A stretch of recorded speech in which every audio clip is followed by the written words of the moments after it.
What's up, Que Pasa? How y'all doing? Again, my name is Ramhotep L. For those people that are new to my videos, broadcasted on behalf of the number 13, ScienceAstrology.com. Thank you for listening. Thank you for watching. On this episode, it's long overdue. I said I was going to speak on it. So I'm going to do this brief episode because I don't want to make it like, I don't want to make this like a real deep topic or anything. But it is an eventful topic, so I want to do a brief episode just talking about a few of the metaphysics behind the World Cup soccer championship that takes place where you got like 32 different teams competing for the cup. First thing I would look at if I was you, if you want to get into the metaphysics of understanding this thing, I would look at, why is it called the World Cup? What do you put inside of a cup? Water. So the World Cup is all about money. Whoever wins prizes. There's different levels. The bronze, the silver, and the gold, of course. And then you have the cash, I guess, a winner that probably wins some type of a cash prize in fourth place. So you look at the medals being based upon currencies, or I guess the quality of various different world currencies. So the metaphysics of the World Cup is pretty deep, because it's, when you think about water in metaphysics, we equate water to money. Like all my hip hoppers know. See, hip hop is really truly I guess the world. I don't care what nobody says. A lot of people may disagree with this because they say hip hop is dead, but it hasn't died at all. It's just transformed.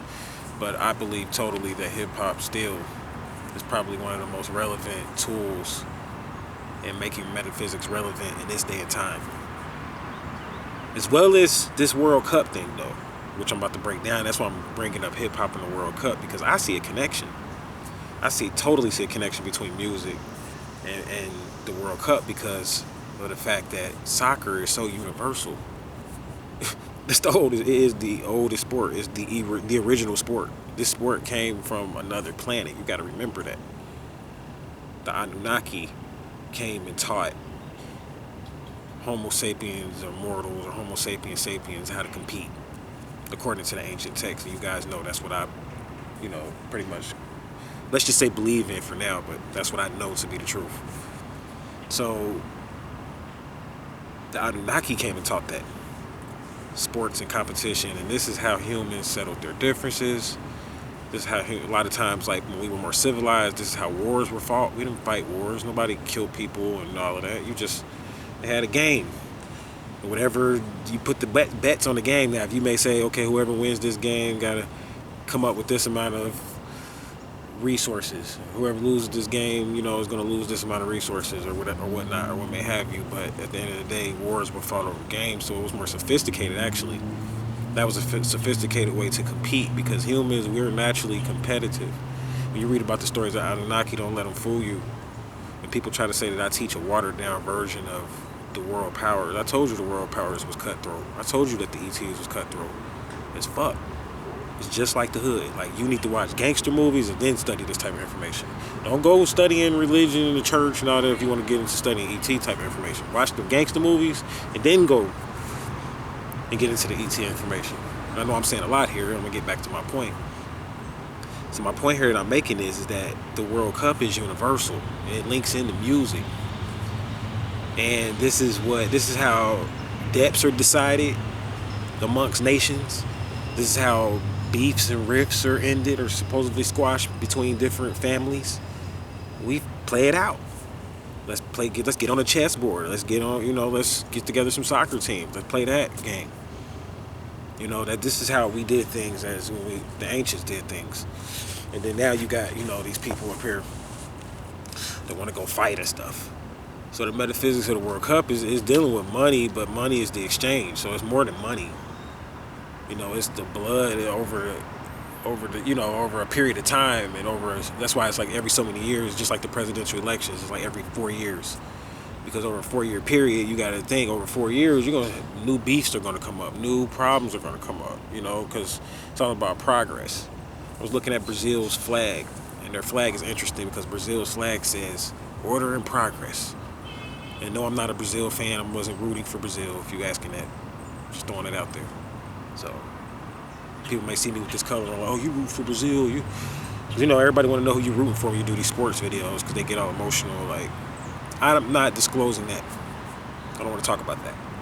That's not what this video is about, because then that'll put your little competition mind, and then you'll judge me and try to put me into your box. And like these games, these red and blue, Crip and blood, Democrat, Republican, and all that type of stuff, But I'm naturally the part of the Republic, so you want to call me Republican, I'm definitely part of this Republic. But so yeah, man, the World Cup is interesting. So why is it cups? Because the chalice or the cup is one of the oldest tools that was used in metaphysics, and water equates to money. When you go to court, most of the courts are maritime admiralty courts, and the judge is a banker. Like my teacher was teaching me, like judges, they get 801ks. You don't even know what that is. Most people only know what a 401k is. I'll do a video on that. I'm not going to go too much into that, but I'm just saying all that to say that everything about currency and economics is based on water on a spiritual level. Everything about it. So that's why it's called the World Cup. So you got the different levels, and it's pretty much like an event where you're competing, but it's a lot of metaphysics in it, and it's deep. It's one of the most deepest, like, story-wise, the story that it tells, like when you see the different teams, whoever wins and whoever loses and all of that, you got to remember that's telling a story. And it's prophesying something too.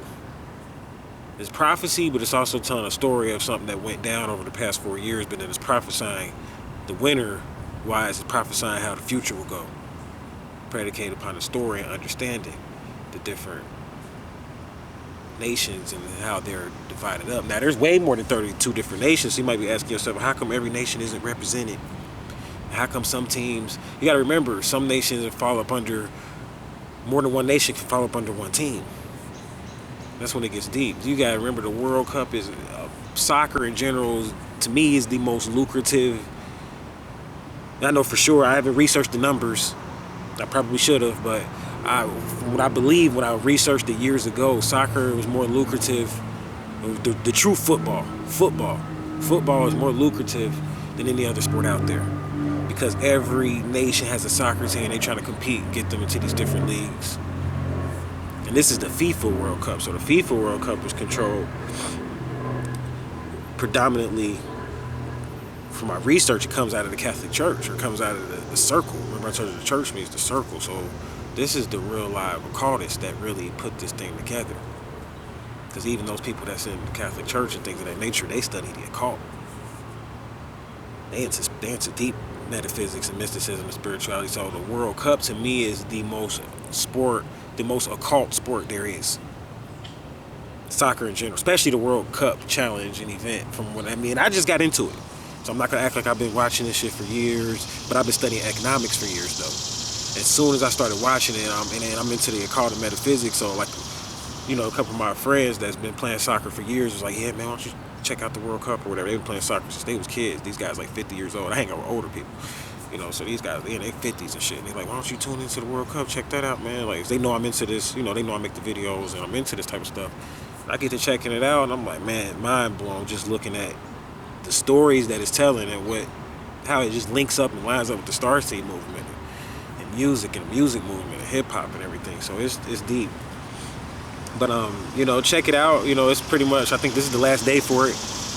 But just go and research it, though. I'm saying research the teams that won 4 years ago, and look at the world and how it went based off of those teams winning. That's the real secret in it. Is that to me, I think the World Cup sets the stage for sports in general. And I think that Americans definitely are going to get more into it now. Because over here in the U.S., I know where I'm at, it's been off the chain. Like, every soccer game, man, it's been like, it's bringing everybody together, though. That's one thing I can say. Like, the soccer thing is, like, even though it's very competitive and it's been very violent at times, there's been a lot of blood, sweat, and tears, and people been hating on each other. Shit been going on over in Brazil and all that. I've been hearing about all of that, but at the same time, it's finally bringing the world together up under one sport, and the U.S. is finally jumping on board. So that's my brief video. I said I was going to do it on the World Cup. I thank you guys for listening. Thank you guys for watching. I got a lot more to do, a lot more videos to make. So until we meet again, I'm going to leave you in Hotep, Namaste, Wadu, and I hope you had a successful and happy game. I hope your team won. Peace.